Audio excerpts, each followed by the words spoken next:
आरती Maharashtra express news मध्ये आपले स्वागत। तर पाहूया आजच्या काही विशेष घडामोडी। नवी मुंबई पोलिसांनी अचानक गुन्हेगारांना शोधण्यासाठी सुरू केले धाडसत्र। दक्ष तस्कराचे धाबेदन आणले। नायजेरियन व बांगलादेशीसह 5 जणांना अटकेची कारवाई करत गावठी कट्टा व एक जिवंत कारतूस व गुटखा साठा केला जप्त। एपीएमसी मधील कोल्ड स्टोरेज, झोपडपट्ट्या व प्रमुख चौकावरती धाडी टाकण्यात आल्या।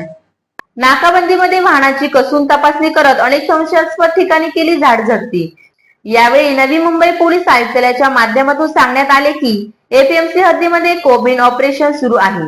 यात एपीएमसी झोन 1, झोन 2, झोन 3 आणि हेडक्वार्टरचे एकूण 20 अधिकारी आणि 150 पोलीस कर्मचाऱ्यांचा स्टाफ आहे असे कोबिन ऑपरेशन मध्ये सहभागी झाले आहेत। यामागे आमचा उद्देश म्हणजे बांगलादेशी नागरिकांना शोधून काढणे, अंमली पदार्थ विरुद्ध ठोस कारवाई करणे, त्याचबरोबर हवे असलेले फरार आरोपींना शोधणं, तसेच संशयित वाहन, संशयित इसम व अवैध धंद्यांवर कारवाई करणे आणि इतरही काही उद्देश या कॉम्बिन ऑपरेशनच्या आहेत। यामध्ये एक नायजेरियन नागरिकाला अटक करण्यात आली असून त्याचे नाव किंग फिडलिस असे आहे। त्याचकडून सुमारे 2.5 लाख रुपयाचे कोकेन हस्तगत करण्यात आले आहेत। तसेच नजमुल शेख नावाच्या इसमाकडून एक देशी बनावटीचे रिव्हॉल्वर आणि एक जिवंत कारतूस जप्त करण्यात आली आहे। कोपरी येथून 3 संशयित महिलांना ताब्यात घेतले आहे। त्यापैकी 2 बांगलादेशी असल्याचे आढळून आले। तसेच दारू व गुटखा विक्री करणाऱ्यावर सुद्धा कारवाई करण्यात येत आहे असे पोलिसांनी सांगितले। हे अभियान रात्री उशिरापर्यंत सुरू होते, त्यामुळे नवी मुंबईकरांना गुन्हेगारीपासून थोडासा दिलासा मिळण्याची आशा आहे। पोलीस आयुक्तालयामध्ये जी मोहीम आता सुरू करण्यात आलेली आहे त्याचा भाग म्हणून आज एपीएमसी पोलीस ठाणे हद्दीमध्ये कोम्बिंग ऑपरेशन सुरू आहे।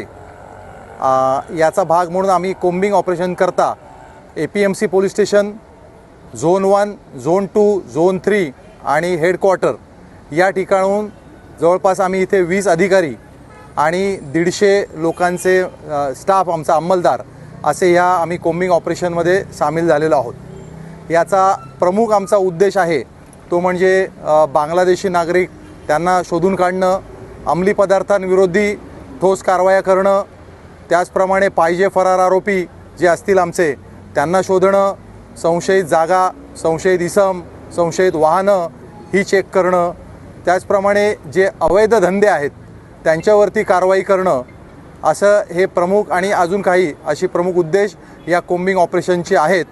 आणि आत्तासुद्धा कोम्बिंग ऑपरेशन वेगवेगळ्या भागात आम्ही करण्यात आलं।